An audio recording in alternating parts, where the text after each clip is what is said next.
I'm K D Adamson, and it's my pleasure to welcome you and our invited studio audience to the Marsh building here on the banks of the River Thames. With the help of my guests, I'll be exploring what ESG really means for shipping's value chain, its investors, its people and their future. You join us today in sight of the Great Tower of London, one of this ancient city's most famous and imposing landmarks. Built by King William the Conqueror, it has stood for almost 1,000 years. But the tower isn't William's greatest legacy. In 1085, the Conqueror took an unprecedented step.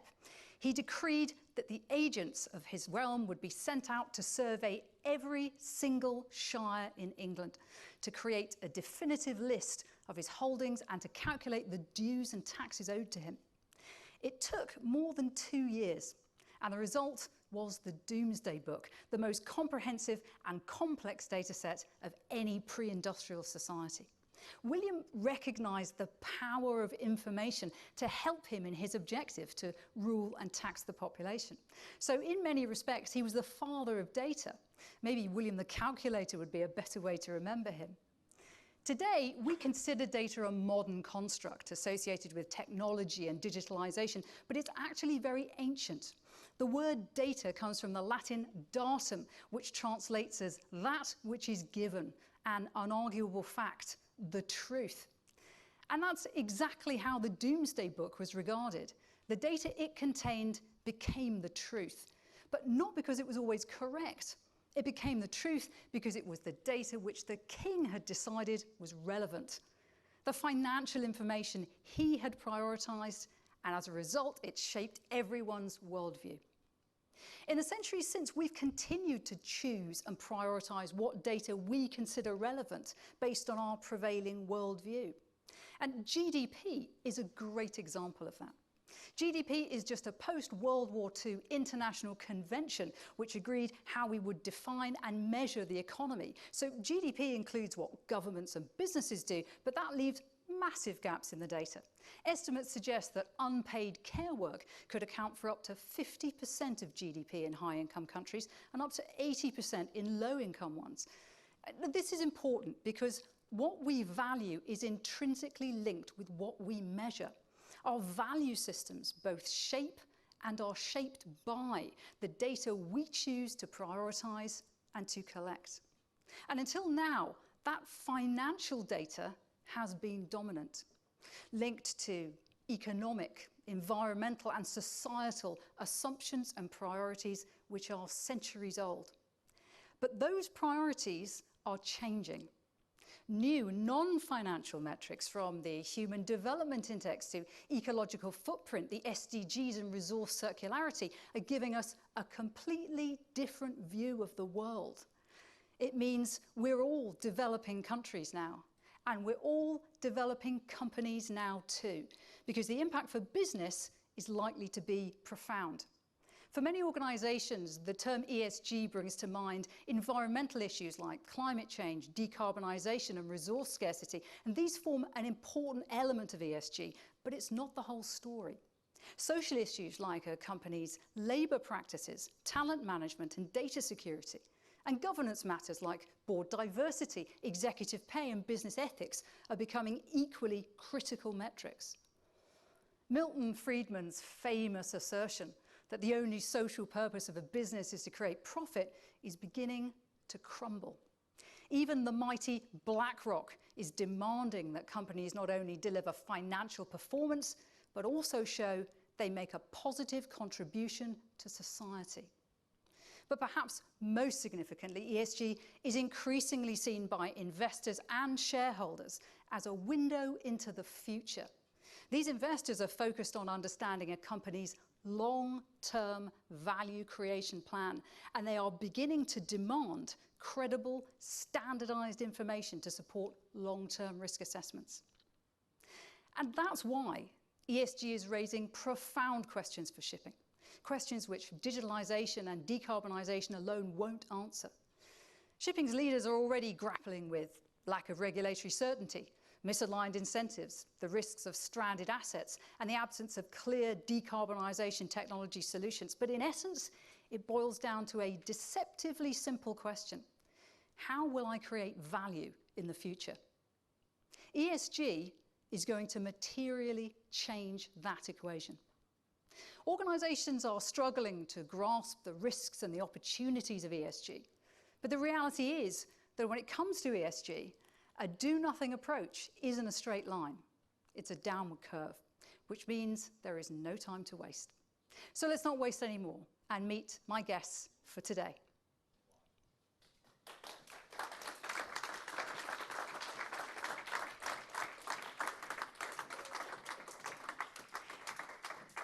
Joining us today is Amy from Marsh. Amy, I believe that you are Head of Sustainability for Marsh, and the first person to hold that position, I seem to understand as well. Next to Amy is Sean. Sean is Business Analyst and ESG Lead for Gearbulk, which is part of the G2 Ocean joint venture alongside Grieg Maritime Group, is one of the world's largest open hatch operators. And next to him we have Roberto Costas, from co-founder, I must correct myself, co-founder and CEO of Deepsea Technologies, one of the fastest growing maritime startups in Europe, pioneering the use of AI in shipping. And I believe you recently secured a pretty hefty €5 million investment as well. Next to Roberto, we have Anthony Gurney. Glad to welcome you, President and CEO of Ardmore Shipping, owner and operator of products and chemical tankers in the worldwide trade, and also a director of Simply Blue Energy, which is, I believe, engaged in the development of sustainable blue energy projects. And then finally, next to me here, from our host today, OneWeb, is Carol Plessy, Head of Maritime. So welcome everyone, and welcome to you guests in the studio as well. I'd just like to say thank you very much for all turning up wearing trousers. I know you guys at home aren't wearing trousers, okay? I'm on you. So let's kick off. Carol, lots of us here know about maritime. Maybe not all of us know much about OneWeb so far. So maybe you can just put us in the picture. What is this network you're building and what are the ambitions for it?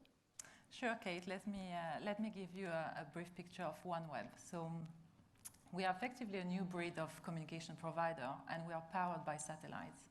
Not any satellite. We have chosen to launch low Earth orbit satellites, meaning they are close to the Earth, and critically they deliver high speed, high performance, low latency connectivity everywhere. Our mission is quite simple, actually. It's very ambitious. We want to connect everyone everywhere, and that's at land, on sea, and in the air. And my role at OneWeb is to make sure that we deliver the best service to the maritime community so they can move forward, implement all those digital strategy and ESG strategies. We are different because we have built in the heart of our network the mobility. We are delivering against requirements for the maritime industry. This is not an afterthought. This is not something we are latching onto another business opportunity. This is really part of our mission, to connect the maritime world and all the oceans, including the Arctic. So this is clearly a definite focus on maritime and shipping. So from where you sit, what are the key impacts that you anticipate that ESG is likely to have on the shipping industry and the wider value chain? So I would like to start to say that we are much closer on our projects in the sense that we are going to launch our solution in 2023. And ESG is very close to my heart. It's a topic I wanted to bring forward. And I think it's worthwhile talking about the E, as you pointed out, the S and the G separately. And ESG is effectively gaining momentum across all industries. Effectively, the financial sector is very much linking profitability and sustainability and survivability to ESG metrics. Shipping is a little bit behind, but this is coming as well for this industry. And we think we have a real part of the puzzle to solve that ESG strategy momentum. And in effect, I see shipping as really not immune to the trends. On one hand, you have the demand side from the customer or customer pool. More and more, you will see large companies like Amazon, Unilever, HP, Puma, and others making demands upstream and downstream on their supply chain, on the transport system. They are responding to the consumer, you and I, you in the room, demands for proving that we are good citizens of the world.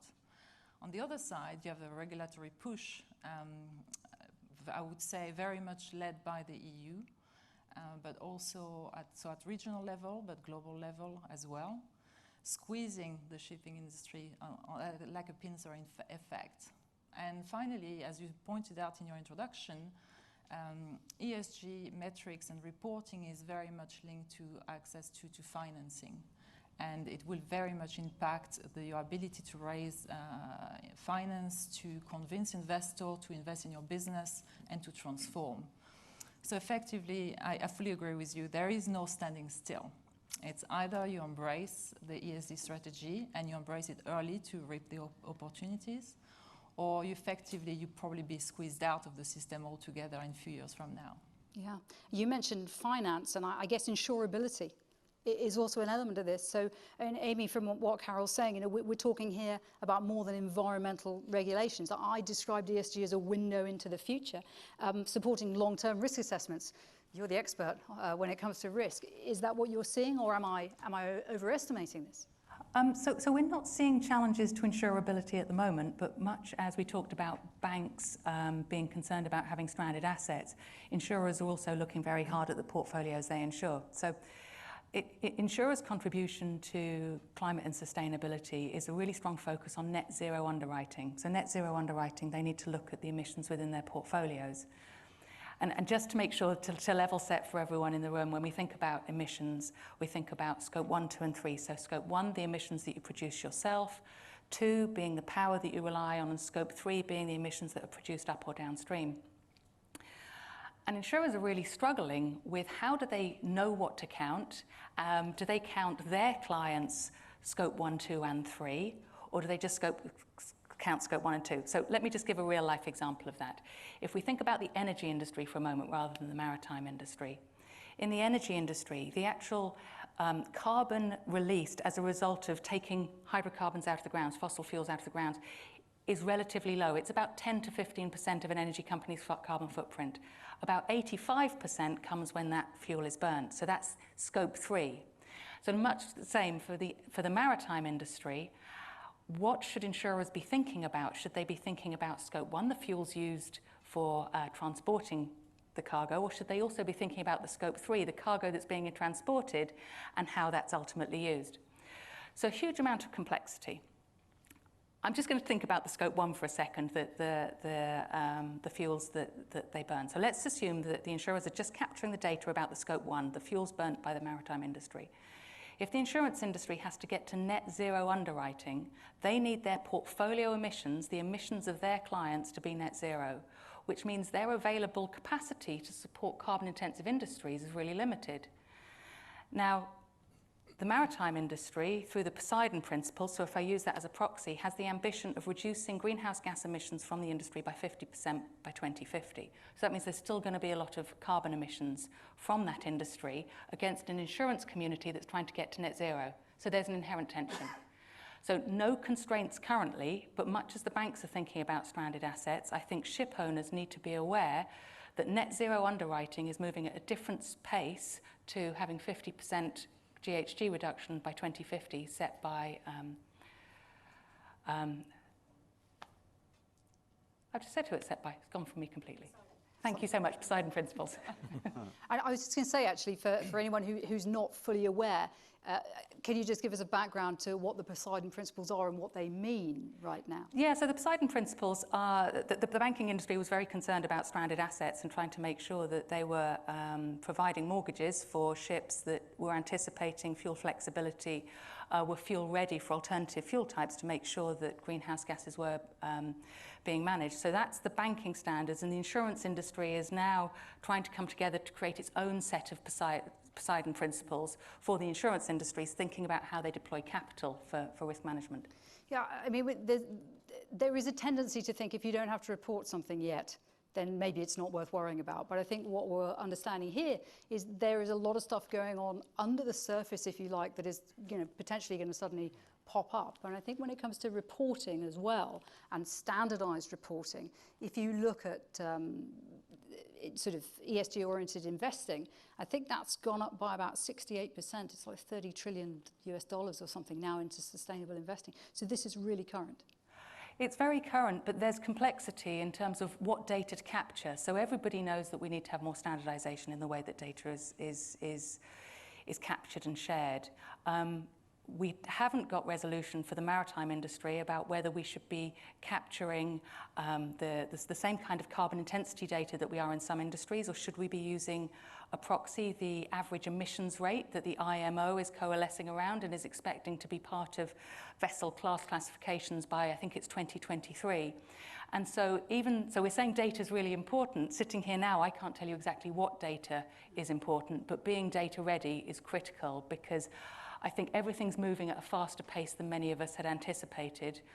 In my head, I have 2023 as a sort of a bit of a deadline, that I think that we're going to have a lot more clarity around data collection. So being ready for that data, I think, is critical for operators. And picking up on what Carol was saying about it's not just the E, it's the S and the G, because we do tend to concentrate, decarbonisation is a huge challenge for the maritime industry, we tend to concentrate on that rather a lot. But I mean, if we look at the DJI ESG index, for example, when Tesla, appeared on that, and everybody said, well, Tesla's going to smash the, an ESG index, and in fact it didn't. Because although it scored very well on carbon intensity, it fell down very badly on social and governance. So actually it got a very, very mediocre score. Is that, does that bode fairly badly for shipping? Should we take anything from that? I mean, I think the shipping industry has more challenges than just environmental. We know slavery, we know bribery. There are a huge number of challenges that I think if there is better transparency and better reporting that we can consistently measure and manage, that will give us an insight into those companies. But then we've got to decide, whose scores are we looking at? Are we looking at the ship owner, the charter party, or the consumer? So who actually owns that risk and that data? And I think there are some real complex issues there that we don't currently have an answer to. So I'm sorry that I'm saying that so much of this there isn't an answer, but they are issues that the industry is trying to resolve. And I think this is the point, isn't it, that where there aren't answers, we have to actually move faster to try and establish some. And Sian, I mentioned that what it came down to was a deceptively simple question. How do I create value in the future? You're a business analyst and also the ESG lead in Gearbulk. Is that the core question? Is that a question that you and your partners in the joint ventures are asking yourself? Yeah, sure. So we've obviously sat down and understood that this is coming. And as you all have said, it's complex. So we're currently looking into a process how we can actually give the data that is needed to the various stakeholders that we have. And we launched a project called Project MAPA, which is supporting us with the global strategy to get this ESG up and running, and that we have a process in place to ensure that the data that is required to all our material stakeholders is out there. Sure, there'll be boundaries that we have to obviously look into, and there are different metrics that obviously are not going to be disclosed by some of our joint venture parties, where it will be disclosed by Gearbulk, for instance.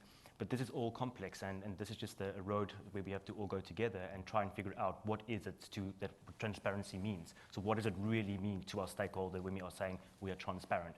So the GLT in Gearbulk is really focusing on this now, and have made it a priority to ensure that we have a standard process in place to ensure ESG as a top priority for us in the shipping industry. And I guess also in terms of, the shipping companies generally, I mean, lots of them are involved in pools or joint ventures.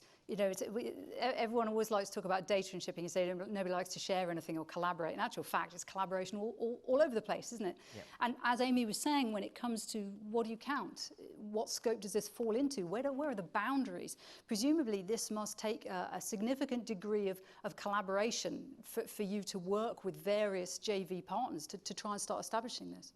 Yeah, sure. So we obviously have been working together with our joint venture parties, and they will have their own process and procedures that they will obviously anticipate to do. But we have to just find the kind of standard where it will all make sense for the group, so that we don't have people reporting on something and Gearbulk reporting on something so totally different that contradicts the business. So that's kind of something we need to establish. And when it comes down to, for instance, just an example, reporting of carbon emissions, for instance, it's so complex to look at the total group and how do we actually report that. And that is a process we are now embarking on to understand how are we going to report on this small metric. And there are loads of other metrics as well where there are definitely boundaries that need to be set and understood how the parties will to report on the specific standard or metrics. And these are not things that any company has ever reported on in the past, are they? I mean, these are, unless you're, a particular green startup that, from day one you've been looking at your sustainability, but most established, if I use the term legacy organizations, are not used to doing this. Yeah, sure. I mean, coming from KPMG in South Africa, one big thing was integrated financial reporting. So big corporates obviously invest a lot of money in integrated financial reporting. And in there you would see they would obviously report on social and on governance issues, etc. But it was only required from the big corporates, and people wanted to see how they make money instead of the profits they're making. Now I think that is changed, and I think it's now coming to where all companies need to do that, because people want to invest in companies or actually buy stuff from companies that are really ESG compliant and have a mature ESG strategy behind the business. So it's a really brand new road we're all going to go on, but I think the more we learn from each other and see how other people are reporting, I think this will somehow become a regulation somehow in the future, probably by 2023 or a little bit later, because it's quite complex. But I'm sure we will see a regulation in place where we have to report on certain metrics. And I mean, there are a lot of frameworks out there today which you can obviously use. And one of the most important ones at the moment is the share capital metrics, which is developed by the Big Four and was obviously chartered by the WEF. And this basically has been developed by KPMG, Ernst & Young, Deloitte, and PwC. And it's a really nice way of just looking into the core metrics that you can report on, and then expanded ones which you can report on. And I think for a mature ESG strategy, you definitely need to make sure that at least the core ones are reported on to ensure transparency within the environment that you're in. Yeah, and those stakeholder capitalism metrics, as you mentioned, the idea of that was that they were brought together. I think it's 21 core and 34 expanded metrics. And they were brought together by all those big four firms trying to actually look at all the ones out there and trying to get something that would work for everyone. But of course, one of the issues there is what of those do you report? And that comes down to materiality as well. What of this is material to your business and your stakeholders? Yeah, exactly. I mean, you have to look into the different stakeholders and obviously rank them, prioritize them as to what is material for you. And obviously, you'll have different materiality calculations across the whole entire group, for instance, with us. But at least there should be a standard of material stakeholders. And what is material? What does it really mean? And that's something that you should really sit down and think about. What does it really mean to my specific stakeholder that I'm working with? Is this something he wants to see? Is it something he requires? Is it a law or regulation that I have to make sure I am reporting on? And that then becomes material because it becomes a risk, right? If you do not comply, you could potentially have a problem with your license to operate, right? So these are really important parts when looking at what is material and what does that mean for the risk of me being able to operate as a business and my reputation as a business. So these enterprise risk management and materiality are really intrinsically linked. And I suppose this also speaks to something else that I know you've mentioned to me in the past, that Gearbulk are very, very determined that there is no greenwashing here. And that's something, and I guess Tony, turning to you, we're increasingly hearing that term, aren't we, greenwashing. And actually when we hear how complex it is to report this stuff, you wonder if it's not so much greenwashing, it's just it being very difficult to report the things that you need to report. But I know when we spoke, we were sort of talking about, yes, ESG is important, but actually maybe it's more about a philosophical direction. And I was very interested in the approach that you're taking, rather than sort of specific reporting or frameworks. It's more about progressive mindset and culture. I don't know if you could sort of expand on that a little for us. Happy to. We'll have to take a couple steps back. Yes, please do. And think about philosophy. And I'd like to quote a professor of strategy at NC. Oh, you're not allowed to do that, no. Well, I'm going to anyway. So, who said that in the 21st century, for companies to succeed, they'll have to scale the twin peaks of economic performance and societal progress. And the very best companies will integrate the two. And that's what we're trying to do. We've been working on this for 5 or 6 years. It's something that comes from within. We think of ESG as a set of external measures that stakeholders use to judge whether a company, what's inside the box or what's inside their soul. Does the company have a soul? For us, everything we do has to be strategically, or the initiatives need to be focused on both driving performance improvement, but also have a progressive angle and purpose to it. And in fact, if you think about the world that we're in today, certainly in shipping, really, companies that are pursuing retrograde type of performance initiatives, without considering the ESG impact, if you will, probably not going to be very successful. And at the same time, companies that are just chasing rainbows and trying to make the world a better place are going to go out of business, right? So the trick is to bring the two together. So we do take ESG very seriously because that's the way we're being measured externally. We've recently, at the beginning of this year, launched our approach to the energy transition, which we call our Energy Transition Plan. Happy to talk about that later. So that would be the E. The S, we just objectively, again, driven largely by performance. I think we've got a very diverse team in the company of something like 12 nationalities out of only 50 people. Our staff is 55% female. I'd say your board also. 40% on the board and 40% in management. That came quite naturally, actually. We were just looking for the best people, so that worked out very well. And on governance, it's something that's been always important to us. Our heritage is from the private equity world, and they take governance very seriously, and so do we, and it just fits in very well with our philosophy. And so we're very pleased with the rankings that we have in terms of, as a public company in the US, in terms of governance. And your background is actually finance, isn't it? Mm-hmm. So I mean, I guess that, with your finance head on, you're also looking at this from the other side, and the kind of reporting and the way that's developing. Do you agree broadly with the scope of what's been said, that, this is probably coming faster than we realise? Yeah, I'd like to make the point that I was a sailor before I was in finance, but that's it's okay, you're among friends. That's for later. Yeah, so I think the more pressure that can be brought to bear on the industry to push it in the right direction, the better we'll be. Yeah. I think the IMO so far has been a bit of a disappointment in the kind of lack of framework and certainty. I think companies like us, like Gearbulk, would like nothing better than to have a clear roadmap on what we need to do, because then we would be able to commit capital. Yeah. So. I outlined in my opening about how critical the choices that we make are about the data we prioritise, the data that we consider relevant. And we've had years of discussion about big data in shipping. We need lots and lots of data. I was struck quite recently, I read a white paper by V Group where they were talking about the importance of small data. And what they meant by that was data that you could action, really actionable, insightful data that could be useful immediately to people, whether it's on shore or on the ship. Do we need to reframe that conversation around data? I know yep. I think your attitude is very much to, what data do we really need? We try to think about collecting the right data to drive performance. And, okay, I'll say something and others might want to chime in and have a debate about, but I think in a way, big data is a little bit like Field of Dreams. If you build it, the ideas will come. If you collect enough data and start sifting through it, you'll find the answers. We think we know what the answers are, and we need the data to figure out what's the right thing to do specifically on board the ship. And it's in your DNA to use that technology to optimize. It's not a sort of a Luddite view. This is actually about finding the correct use case for data. We love tinkering with ships. So. Again, you're amongst friends here. So Roberto, when I listened to Tony talking about sort of mindset and culture and that kind of thing, I was quite interested, isn't it? Because I think an awful lot of people sort of think that sustainability is a technology problem.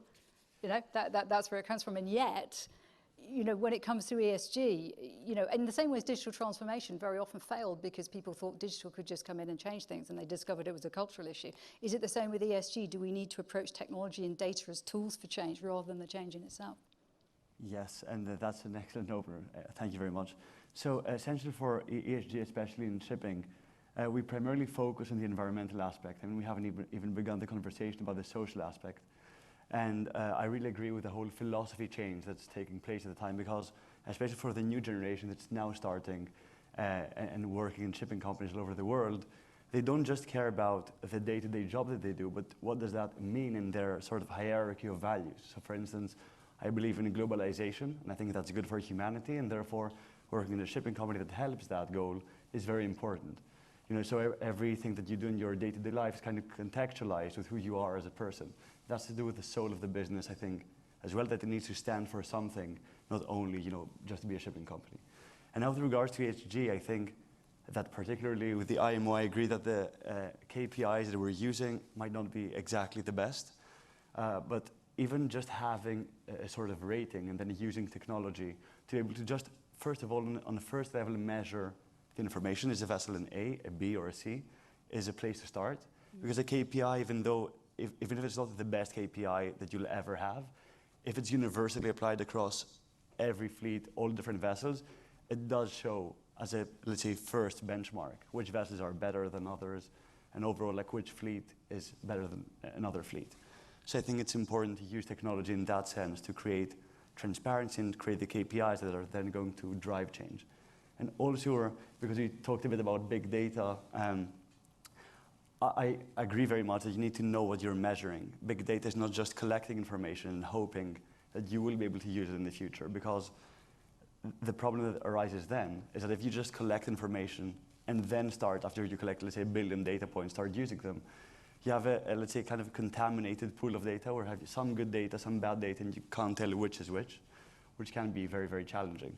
So I think now, in terms of us as an AI company in shipping, we're only starting to be able to realize value from data, and be able to actually use information to help owners by telling them, you know, we've analyzed hundreds of vessels, and we can see that your fleet or your vessel or a certain company policy in terms of how you operate your vessels is lacking in a very specific sense. For instance, the generator engines aren't being used optimally, or for some reason the route that the captain chooses on his own is constantly suboptimal, or the speed changes are suboptimal.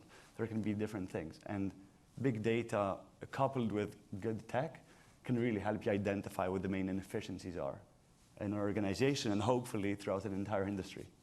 And you know, you're using an example there of operational stuff, but I mean, when you look at the way that, you know, S&P is conducting, how ships are bought and sold, I mean, it's almost data arbitrage, there's information arbitrage there as well, isn't it? Yes, exactly. And I think that's a very big problem currently in S&P, is that when someone buys a second-hand vessel, they have no clue how the vessel was operated before. It's like selling a house and hoping that the person won't discover that the attic floods.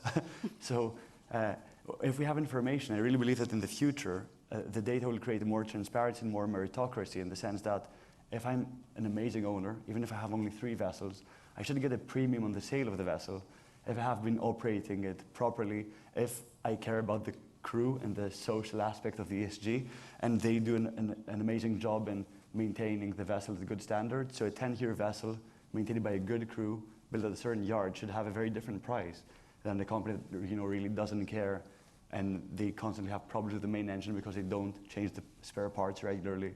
So I think the data can really provide and shed a lot of light into that direction, create a lot of tangible value for most stakeholders in the shipping world. So that's banks, that's owners, charters that might own vessels. So yeah, and also insurers as well, I think.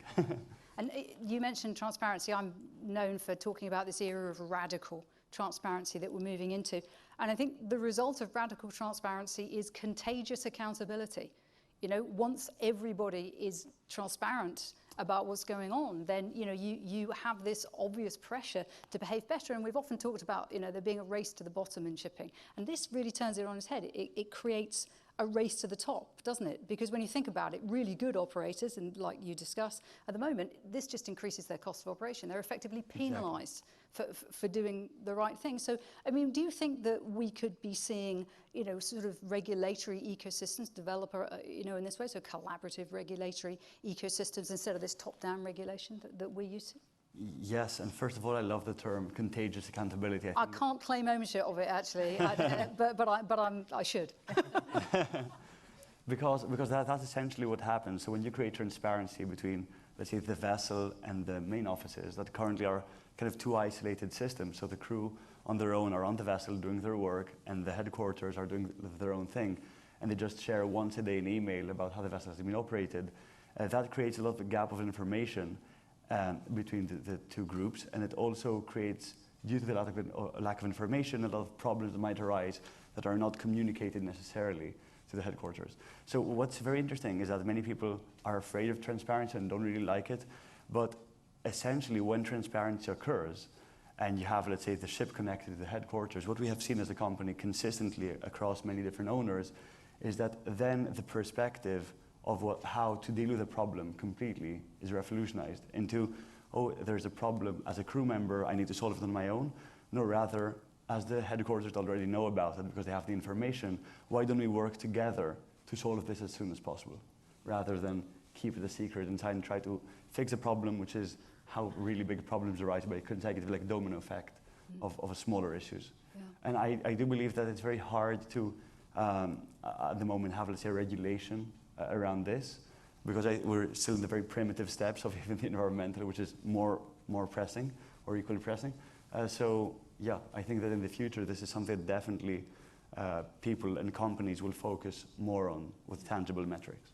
Yeah, I mean, Roberto mentioned IMO there, and I'm waiting for the rotten tomatoes to come my way, but I'm going to defend IMO here. And I'm going to say, IMO's remit stops at the shore. And actually, the problems we're discussing here, the challenges we face, don't happen at sea. They are bigger problems. They're systemic issues. So I think it's unreasonable, actually, to have expected IMO to put in place the regulations that will solve all of this for us that we could. Certainly in some areas, I'm not disputing they could. But if we look at it in that sort of sense, there was a fascinating judgment not that long ago in London in a case where a shipbreaker had died falling from a ship, and the owner, the previous owner, who had sold the vessel to a third party, who had then sold it to be scrapped, was actually found in court to have a legal responsibility to that shipbreaker, even though they'd sold the vessel to a third party ahead of time. Now, I often talk about one of the big shifts businesses is facing is from limited liability to collaborative responsibility. That actually we can't just rely on what we're legally able and expected to do, that now there is a collaborative responsibility. How does that sit alongside the kind of new regulations that we need? What would you like to see in terms of regulation now? That is such a big and hard question. I do my best. So help from the panel, please. I think that's one of the reasons that the regulation isn't forthcoming, is because what do you regulate? Where do you regulate it? Who do you regulate? And so do we need a consistent playing field? Do we need to have a consistent expectation? Absolutely. So I think there are some elements of regulation that relate to the maritime industry, but I do think there's also other issues, such as how we work together. And you sort of alluded to it in the question, and I'm sorry to bring this back to insurance, but when I think about something really big... Amy, that's why you're here. Okay, yeah. Okay, good. I'm good with that. When I think about some of the really big issues that we've got to face, we can't, no one business can face it. We've got to solve them as an industry. And some of the regulation, the anti-competition laws, actually makes that quite challenging to navigate. Because anything that we do that could constrain a party's access to a product or the price of a product would be anti-competitive, even if we're trying to do it to solve some of these really large problems. So I'm not sure that the regulation is just at maritime industry level. I think it's also got to enable businesses to work differently than we have in the past. We absolutely don't want challenges with competition. We don't want anti-competitive behaviours, but I think there are other forms of regulation that need to be addressed, as well as the specific looking at emissions, looking at safety standards. So it's a really big and complex question. And so more enabling regulation is really what we're looking for. And it's interesting, this discussion about collaboration, about working together, because I don't know if you're aware, but the World Economic Forum came out with this net zero challenge for the supply chain a while ago. And in essence, their idea is that you have people making lots of margin at the consumer-facing end, but actually not with very many emissions. And then the guys at the other end, like transportation or others, who have huge emissions that they're creating, but are on tiny margins. The idea being that you back subsidize in some way. You have an ecosystem throughout which you drive that change. Now, as transparency forces companies through their scopes and everything else to start looking at this, is this likely to happen? I mean, I think the oil and gas industry used to do something similar to this, the knock for knock idea. So the oil and gas industry, I think, has had a lot of transparency, partly because of the type of joint ventures. And so, as you alluded to at the start of the conversation, actually people working very collaboratively. The knock for knock is a liability regime that was really acknowledging who is the most appropriate person to have liability for an asset. So we can see some offshore installation, and the company that's brought out to repaint an asset, it's very challenging for them to have liability for the value of the whole asset if something that they do on the site causes harm to it. So knock for knock is really saying, I'm going to take care of mine and you take care of yours, because that's the appropriate allocation of liability. So there may be lessons that can be learnt from that framework. I think one of the issues that the maritime industry does need to solve is how a lot of this R&D is funded, and where and who manages that resource to look at new fuel types. What are some of the changes that we need to make? And so how do we collect that revenue? How do we administer it? And how do we make sure that the billions of dollars that are needed to create change are delivered fast and invested wisely in making change? Yeah, and that kind of ecosystem. I mean, Tony, you obviously have a wide variety of stakeholders, customers, suppliers. I mean, when we talk like this, do you feel the potential for these kind of approaches, a more integrated approach? It would be nice. And I think the critical point is that the conventional fuel that we use has to go up in price through tax, so that the new fuels, whether it's biofuel or ammonia or methanol, green methanol, is cost competitive. But it's got to be done on a scale basis so that we can kind of plan ahead and figure out ship designs, and then the market will determine what's the most economically viable solution for every given application in the maritime industry. So, the answer is relatively straightforward. The challenge is how to create consensus around that. And it was hoped, I think, that the IMO could perform that role, but it might be a lot more, kind of disjointed. I mean, if we think about the shipping industry over the last maybe 50 years, I mean, it's all been about disaggregation. It's been about finding margin here and there. And is this really a watershed moment where we start to say, no, this is now about long-term time charters. This is about reaggregation. Right. This is about all those kind of things that we kind of pushed out the way to try and get a little bit more margin. Yeah. Just to go back to the prior point, as an industry, we're used to fuel prices ranging from $800 a ton down to $100 a ton. So we're used to burning every sorry to use the word burning, we consume fuels in every different price point depending on what the oil market dictates. So it wouldn't be that difficult. But the fact is that the transition will require an enormous amount of capital investment, and this is a very, very thin margin business. In fact, most of the time margins would be a very nice thing to have at all. So it's very challenging. In the long run, it's been a disappointing business for investors to engage in. And so shipping, I think, would have a very hard time attracting the scope of capital required. And it might mean that we have to go back to prior periods in shipping when there was a lot of change. Let's say, for example, in the 50s, 60s, and early 70s in terms of scale economies, where, in fact, up until 1973, 80% of all tankers were on long-term time charter, meaning 10, 15, 20-year time charters to the oil companies, right? Yeah. Why? Because the market wasn't able to innovate that quickly to keep up with the economic benefits. So this time it'll be hopefully driven by regulation, but the capital may need to come through long-term commitments. And that approach to looking more at the ecosystem now, and we've talked about sharing data, we've talked about transparency. I mean, Sean, to get to the detail of, the kind of projects that you have to do with ESG, presumably this ecosystem thinking is an absolutely core part of that it's no longer you're able to be sort of an inside out. It's actually suddenly thinking about all my stakeholders and sort of from the outside in, how do we construct these projects, how do we construct these relationships? It must be very, very challenging. Do you have sort of any advice for other operators who are just sort of looking at ESG? Where do you start with this? Yeah, sure. I think it is very important that you start somewhere and start today, and not just kind of prolong this, because you really have to get something today. And whether you're using different kind of metrics that are available from the WEF, or if you want to use the different standards out there, that's okay, as long as you're starting. The point is that data is important, and that's really the big problem, is that we need to make sure we have sufficient data and the right data that's accurate to give to the stakeholders that require this data.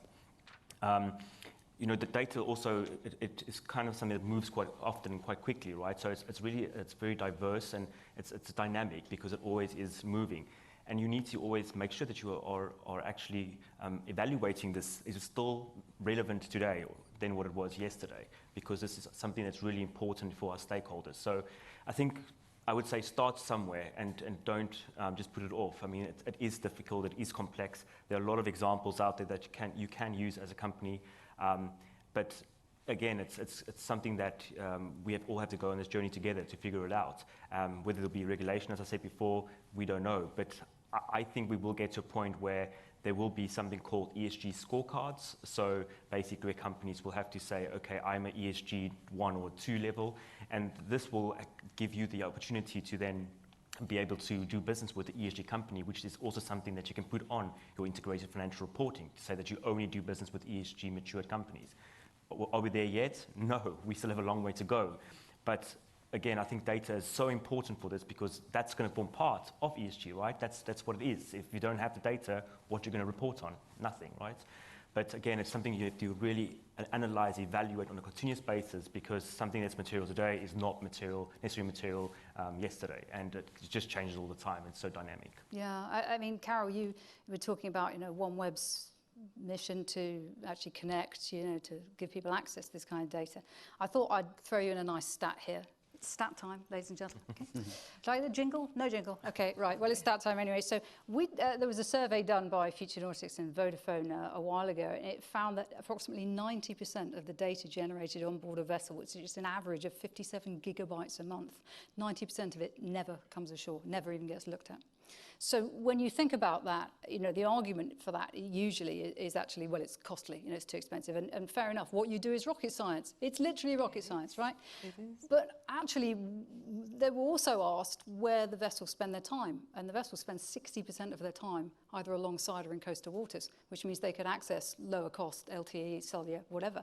So actually, when you take all this together, is what we're really seeing here is the time for a wholesale recalibration of the whole attitude to connectivity and communications. Do ship operators actually need a bit more help to take advantage of this evolving connectivity landscape? Well, I'm glad you're asking about data. I love talking about data, and you guys have been talking a lot about data. I think Roberto said something quite interesting earlier. He talked about the once a day, probably 12 KPI reported on the ship via email, or the noon report, maybe it's as it's known. And this is a $100 million asset at sea. And if we compare that to a $100 million plant on land, a modern factory, making any consumer product you can think of, this will generate millions of data points, real time, will be processed and curated real time to adjust for operational efficiency all the time, real time. So this is what the shipping industry needs to aspire to. And yes, it's true, it has been held back for decades by the cost of bringing that data to shore, and also by the culture, as I think Sean was saying, or Roberto was saying, that they are very reluctant to be transparent and exchange all the data. The crew can be reluctant to do so, the ship owner can be reluctant to do so and have a real proper look at that data. So this is changing, not only with OneWeb, but there is a whole wave of new connectivity providers that really want to level the playing field, bring connectivity at sea as it is on land for the purpose of operational efficiency, because as Tony would say, this is a perennial measure of competitiveness in shipping. This is not going away. It's, if anything, it's heightened by those new fuels that are so costly, where operational efficiency is going to be making or breaking your business case for changing fuel. So yes, connectivity is changing at sea. We will bring the same standards, terrestrial grade connectivity at sea, and that's high speed, hundreds of megabits per second, low latency. Low latency, say, what is that? Low latency is the time it takes for the data to go from point A to point B and back. And it's actually a key enabler for cloud solution. And dare I say, big data, data processing, AI, machine learning, they need quite a lot of data. Once you figure out which data you want us to send out, yes, you need to collect it, you need to transport it, you need to curate it, you need to extract the insights and act upon them. So this is only possible once you have affordable connectivity. And this is what is coming aligned with really that wave of change in 2023 and onwards, where effectively technology is no longer going to be a barrier for shipping to evolve. And as we discussed earlier, it's a question of you cannot stand still. If you do not swim, you will sink on this occasion. The other thing I like about data is that it's really, I've read somewhere that it's really the new crude oil. And I think both Amy and Sean were talking about the problem of knowing which data is valid from which data is not valid, and Roberto pointed that out as well. So I would think as data is actually the new crude oil, and data insight, actionable data insight, is actually the refined fuel, and OneWeb will be the transport system upstream and downstream. You're the pipeline. We are the pipeline. I like that. I like that. So talking about data, Carol mentioned AI and ML, which kind of lands us firmly with you, Roberto, again, doesn't it? But it's interesting. We tend to talk about data, and vessels as it's all about driving down cost, isn't it? It's often about how do we save money, but actually, we should now be looking at data as value creation, shouldn't we? And I think when you think about the UN Decade of Ocean Science we're going into. Yes, Yeah? definitely. And if I can just backtrack a bit, because I think Carol's answer was very spot on. And something that I think is very important is that when we say 57 gigabytes of data, like it can sound very inundating. So I think it's the same paradox as having too many choices. You can't make a single choice, like watching a movie on Netflix, for instance. I think the same applies that when things are too volatile, you tend to not make any decision because you don't know what the landscape is going to be like. Exactly. Or it's going to be unpredictable. And I think that although this sounds very grand and very difficult, it's actually much more easy once you have a structured way of implementing it. For instance, if you don't have connectivity on your vessels, just explore what it is. It sounds very complicated with the bandwidth, especially if you're not familiar with tech, but it's actually a very simple process, or with the data. I think the Pareto principle applies here. So a subset of the data, so 10%, provides 90% of the value. So you might not need data from everywhere. If you just collect from the flow meters data, or the torque meter and the bridge, like some basic information, that's actually most of the value creation. You don't need to get from every sensor on board the vessel to make this effective. Sorry, I just need to say this because it's a very common misunderstanding. And it speaks to Tony's point as well, that Exactly. you need a use case. Exactly. You need a really solid use case for the data, because, I've got stats coming out my nose of the amount of money that companies are spending around the world, basically looking after data. I think it's like 70% of the data in companies hasn't been touched for more than 6 months. So we've basically created a gigantic data cemetery and we're spending a fortune tending the graves. That's essentially what is happening, yeah? So I've got that off my chest. We can carry on now. I was talking about the UN Decade of Ocean Science because, we tend to think about data on ships, it's operation data. But actually, what the World Ocean Council is talking about in this Decade of Ocean Science is ships as platforms of opportunity.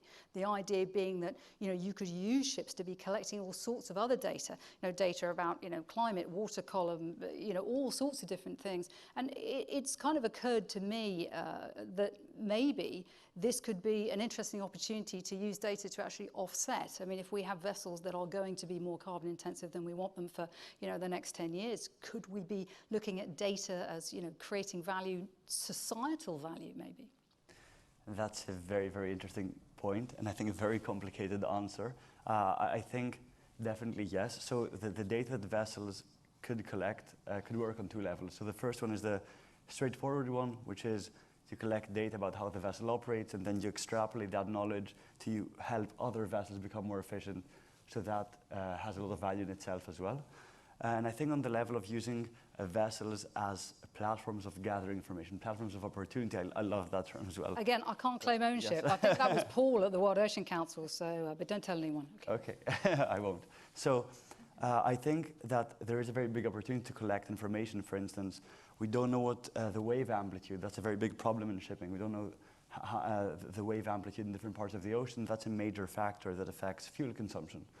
If we had, like now on the top of my head, like an accelerometer on a vessel, and we knew how it, how it's influenced by waves, and we could then use the data from the accelerometer to better enrich our knowledge about global weather or the ocean, that I think could have a lot of value in itself and could help by creating, let's say, a more societal and commercial value to the whole industry. And it's an interesting point, I mean, more broadly than shipping, but still in the blue economy. I mean, you may be aware that what they're doing at the moment is they're testing whether submarine fibre optic cables can actually be used as tsunami warnings.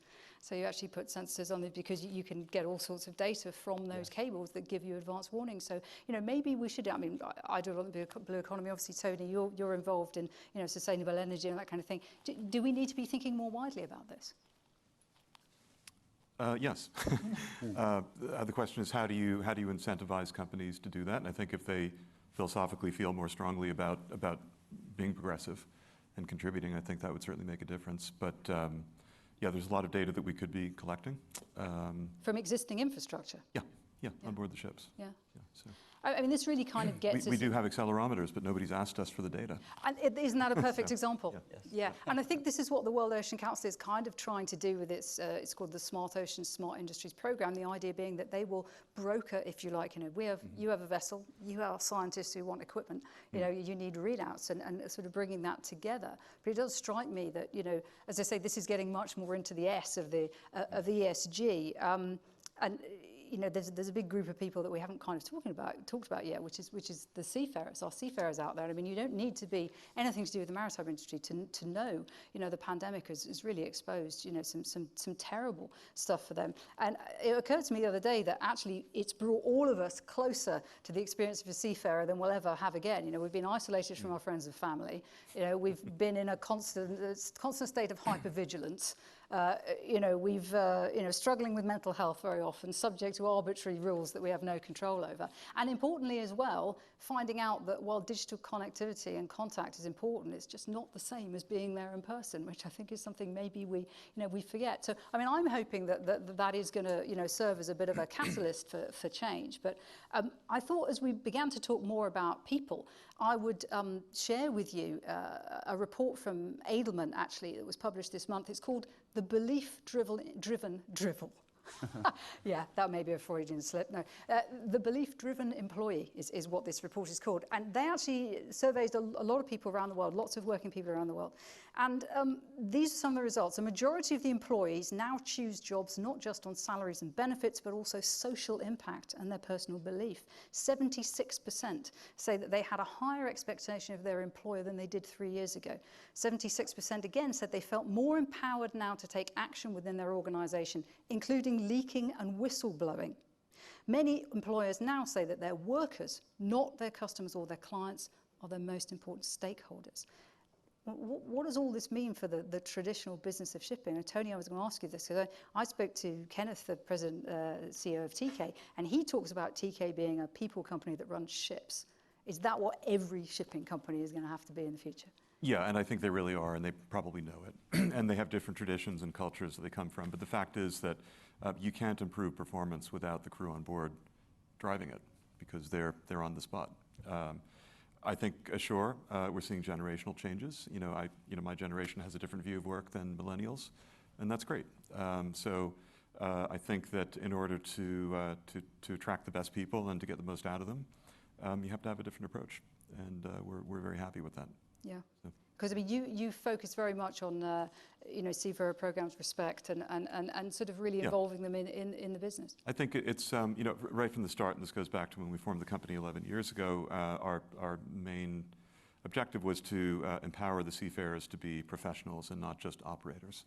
Yeah. An operator pushes buttons, and when something goes wrong, they call the superintendent, and then take no risk. A professional is experienced and proud and has depth of knowledge and is willing to basically take charge. And that kind of speaks to the point that Roberto was making, that transparency actually enables people to have more of a relationship like that. Well, the transparency can cut both ways. So it can empower people ashore to start telling the seafarers what to do, but they're not on the spot, so they don't really know what the weather conditions are, what's actually going on. So the systems that we have on our ships that drive performance are primarily a tool for the bridge team, not for data miners ashore to tell them what to do. Yeah, I mean, Amy, from the perspective of this idea that employees are now your biggest stakeholder, I mean that must come into risk management and things. And I mentioned whistleblowing and all sorts of stuff. Yeah, definitely, and we see it cross industry. And I take Tony's point about generations, but I think we see the fact you said I think 76% of employees want to work for mission-driven organisations. I think that shows that it crosses generations.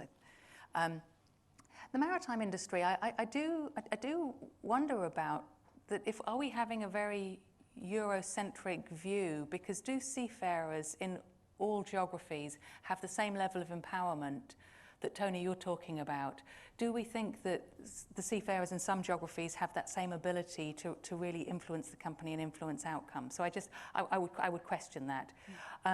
But from a risk management perspective, yes, I think we see employees in all industries being far more engaged in their company's behaviours, that their companies are doing what they say they do, this concept of greenwashing or just not being as transparent, certainly calling them out where they're not. Now, if you then say, so how does that risk manifest itself? It's not a risk that typically manifests itself in insurance, but it can manifest itself in share price, which then ultimately would become directors and officers. And if we see the influence of climate and sustainability is having on corporations, and I think it was March this year when we saw Shell with the climate change legislation in The Hague, and we saw Exxon in the US with changes to their board because a minority shareholder felt people should be, that Exxon should be moving at a different pace. So I think it's employees and it's multi-stakeholders that are taking a far more active voice, and I don't think it's just one generation. Yeah, we do tend to have a tendency to sort of talk about Gen Z or, Gen Y. I think as a klaxon goes off somewhere every time a futurist mentions, Gen Z. But it's very true. And I mean, I had a conversation with a CFO of a very large company, and I was talking about this, and he said, look, we all felt like that. We all wanted to change the world. It's just we didn't have the tools that these guys do. And I think actually what you're seeing is an alignment actually in companies of everybody would really like to see this happen.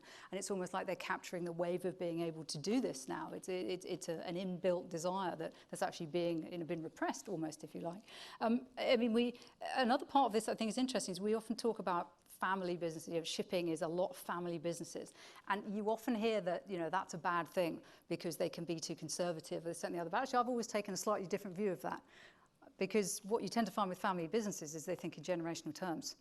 And actually, these are generational challenges. These are not, CEO you've got for 3 years who comes in, with a remit to change something, then go away again. These are people who are thinking about what am I going to be handing on, They're not worried about quarter to quarter. Exactly. And there's a huge tension there now, isn't there? Because these challenges we're facing are not going to show up in the next quarter. But I wanted to ask you about this, Roberto, because you are, a hot tech guy, but you also come from a very prominent shipping family. So I was quite interested in if you wanted to share a little bit about how you felt with, the way that this idea of purpose and everything else in shipping and family businesses. What's your view?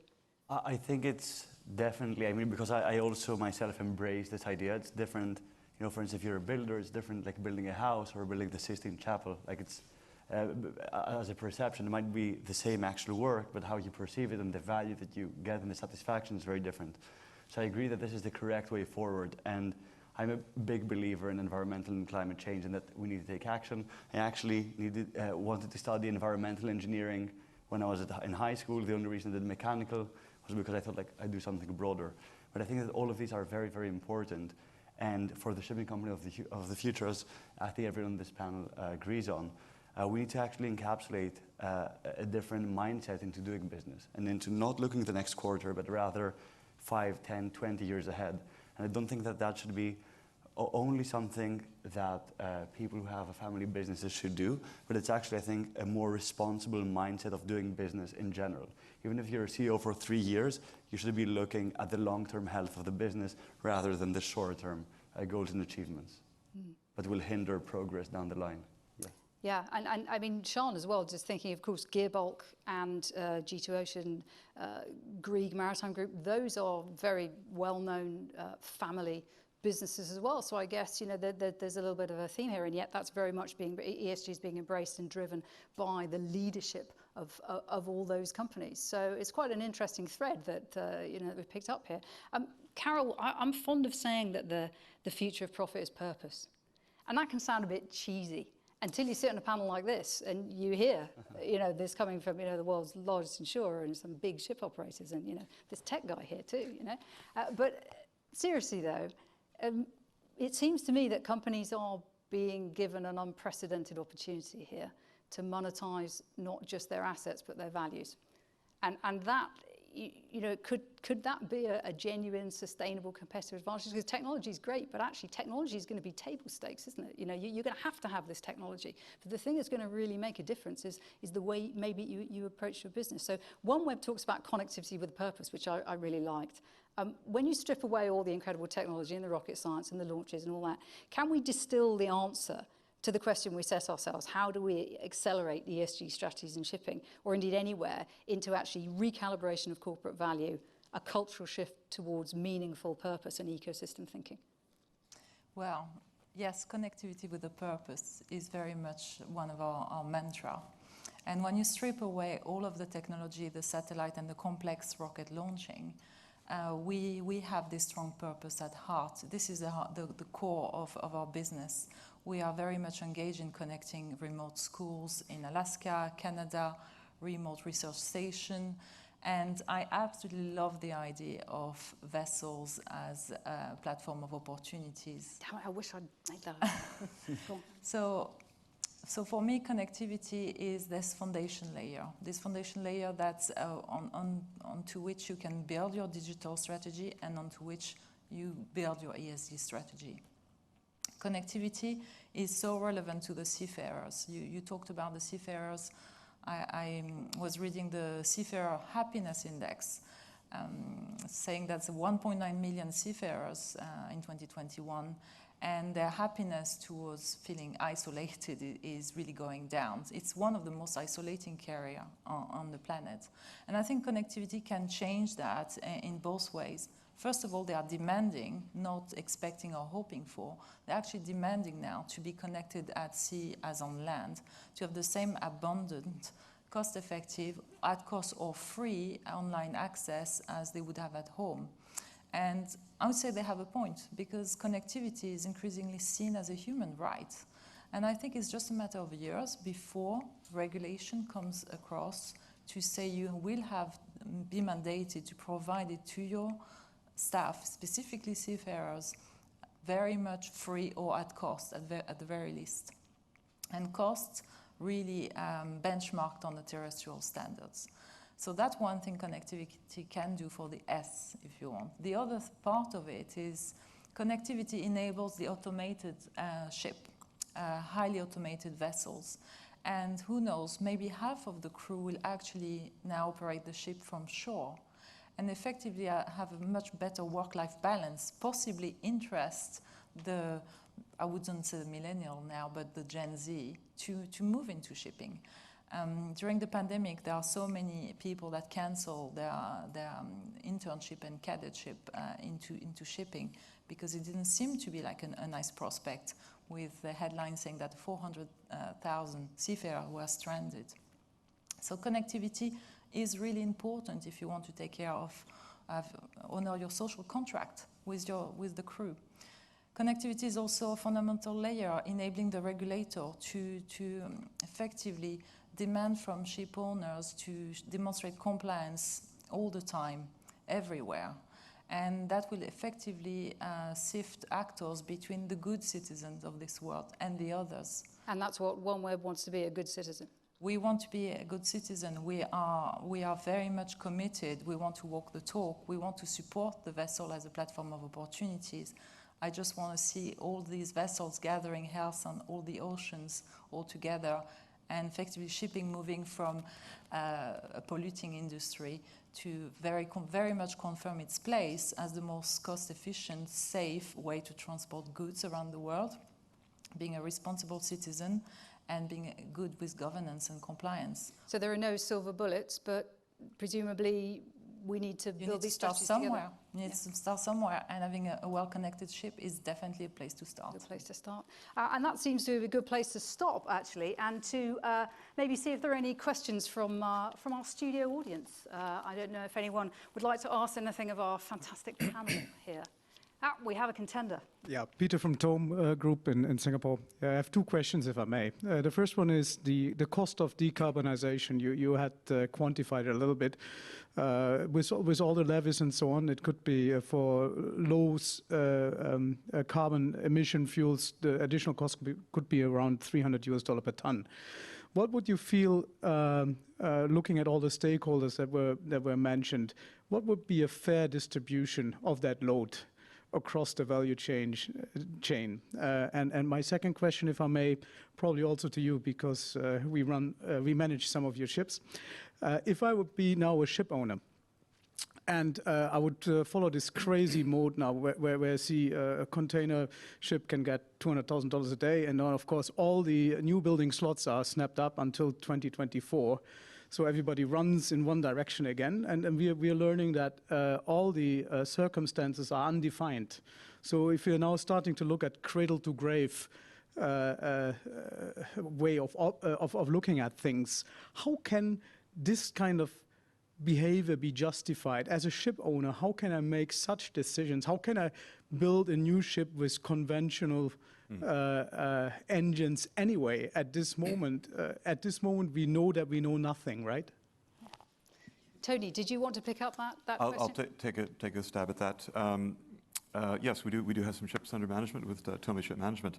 I think the answer on the way the market works right now, the answer on who's going to pay is quite simple. It's going to be the customer and therefore society, just as when the price of fuel is 200, that's really built into the voyage cost, the same as when it's 700. So I don't think it'll really be noticed. That's the irony. We just need to come up with a mechanism to level the playing field for the new fuels so that we can actually start making decisions and build ships.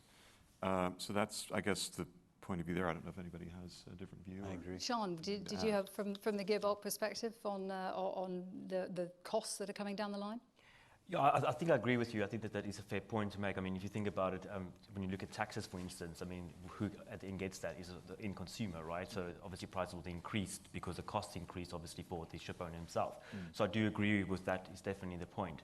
But we need to look into different ways and how we are going to make new builds out there in the future. I mean, it's not acceptable anymore just to have the old conventional way. And I think there are new technologies out there that they're trying to find new ways how to reduce fuel consumption, how to reduce the energy burn, etc. We just need to get to that point where we actually are testing it quicker. And I see a lot of companies at the moment, also in Switzerland, which are busy looking into new technologies and new ways of how a vessel should operate.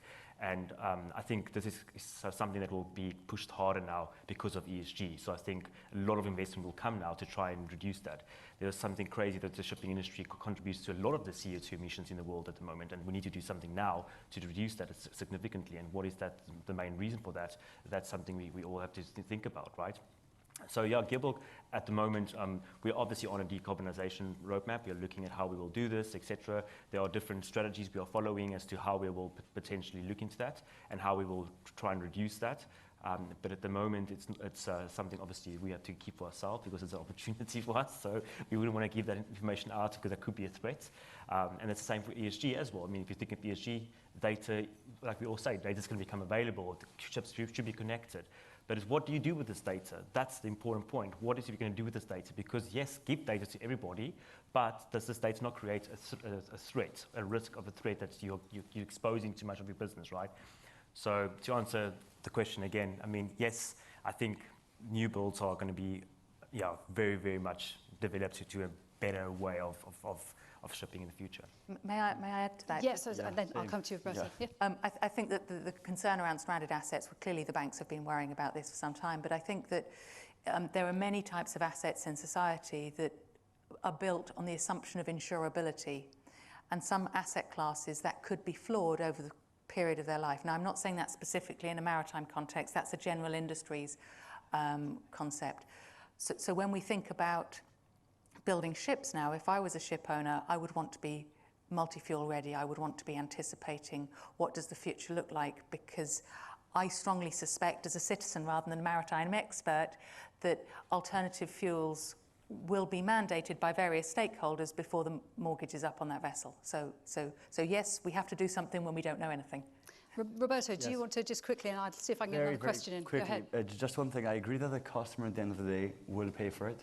But I don't think that it will be unnoticed. And the reason is the higher the price of fuel, the incremental changes that differentiate one company from another will actually create a bigger gap between them. So for instance, if you save 10% now by using voyage optimization, it will be much more evident into the cash flow of the company if the price of the fuel due to carbon tax or ammonia fuel is augmented.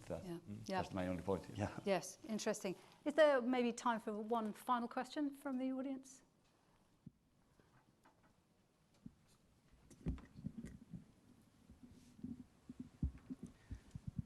Mark from Lloyd's Register. It was actually going to be 2, Kate, but obviously you can decide who gets this one and gets to address it very quickly. What's been discussed here are significant and complex challenges, but what we've heard from a number of innovators, whether it's Ardmore or Deepsea or obviously Gearbulk, but you know, there's a lot of other operators out there who are not really at this stage still putting their head in the sand around ESG. I mean, what does the panel suggest are the first steps that you can take on this journey, and really, you know, what can you do to create real progress very quickly? Can I start with that? Thank you, Mark. Yes. So I heard from one owner, he said he was really upset because the banks were making them do a newsletter to the fleet. So start with a newsletter. Okay, start with the newsletter. Is that? It's serious. This is complex, isn't it? This is an absolutely massive thing. And I think, was it Roberto? You started by saying, you know, start small. Yes, and I agree that it can seem very daunting, like when you embark on this journey. And I think that the newsletter is a very good first approach. But I think that the basis of everything is just to have information, just to start using data and collecting it, and then start seeing if you can use it in a meaningful way. I think that's the first step of you embark on this journey. And once you see that it's actually not as complex as you thought beforehand, you can start optimizing different elements and working with the ESG criteria set by the IMO to improve your fleet and benchmark how your fleet does against the world fleet, etc. So I think data is the key. Sorry, just having good KPIs. And Sean, I guess what you were saying there, that it needs to be led from the top. I mean, there's a project, and where does it start? It started from the owners of the company saying this is something that is important to us, and that we need to designate someone. You're the ESG lead as well as a business analyst, so maybe actually put a line in the sand. Yeah, exactly. I think you know, it must be a strategy from the top, 100%. That's correct. But you need to find the end goal, right? You can have all this data, but what is the end goal? What do I want to report? And then you work backwards. So what do I need to do to get that information in order to report, right? So, and then yes, you enable it by all the specific technology enablers that are out there. But you have to definitely look into, okay, what is the end goal? We want to report something that is important to our shareholders. And how do I get there then, right? And that is obviously the mechanism, the process that you have to build. And again, companies will differ what they want to report, what they don't want to report. Again, there's a risk if you report everything. There's a risk because there could be some things that are, from an opportunity perspective, a threat. So you don't want to report everything, but just start with the process of, okay, fine, I need to report something. I want to make sure this is materially correct to my stakeholders that need this information, like banks. And yes, a newsletter potentially is a start, yes. But there are other ways also of doing it. If you pick up an integrated financial report, there's shipping companies that do it. Pick up that and look at that, and you can see exactly what is in there and what kind of metrics they're reporting against, which is combined from the GRI, the sustainability goals of UN, that they've developed this. There's so many ways. Just pick up that as a start and then say, okay, how do I get this information? So we start with mindset. We start with looking at data, financial data, and presumably learning a bit more about the connectivity options that are going to be available out there. Right, Carol? Hopefully, that would be underpinning it all. Brilliant. Thank you. I'd like to thank all of my guests today for sharing their insights, and of course to Marsh and OneWeb for hosting us here today. And thank you for joining us too. To paraphrase William Gibson, the future, like ESG, is already here. It's just not very evenly distributed. I hope today has encouraged you to think a little differently about what constitutes relevant data and how reporting it might help us to reframe the challenges we face, secure shipping's license to operate, and grasp the real opportunities on the horizon. I thank you for your company. Goodbye.